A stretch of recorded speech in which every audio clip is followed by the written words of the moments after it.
Commissioner Sahiwal division Shoaib Iqbal Syed की ज़ेर सदारत अहम इजलास में अब गाँव चमकेंगे, खाद की दस्तयाबी, पिंक टॉयलेट और बिजली चोरों के खिलाफ जारी मुहिम का जायजा, जिसमें तीनों अजला के डिप्टी कमिश्नर्स और मुतालिका हुकाम की शिरकत। कमिश्नर साहिवाल डिवीजन शोएब इकबाल सैयद ने कहा कि आवाम को बुनियादी शहरी सहूलियात की फराहमी यकीनी बनाना इंतजामी की जिम्मेदारी है और इस मकसद के लिए तमाम दस्तियाब वसाइल पर कार लाए जाएंगे।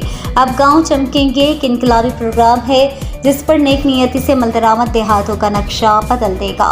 तीनों अजला के deputy commissioners public service delivery को बेहतर बनाने के लिए अपनी तमाम तर तवानाई सर्व करें। सरकारी महकमों की जानिब से आवाम को फराहम की जाने वाली सहूलियात की कड़ी निगरानी की जाए ताकि पब्लिक फैसिलिटीज़ को मज़ीद बेहतर किया जा सके।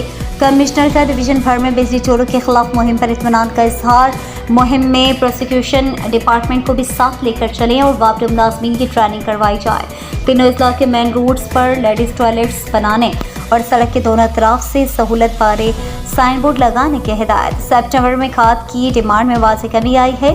काश्तकारों को मुकर्ररा रेट पर खाद की फराहमी के लिए कोशिशें जारी हैं।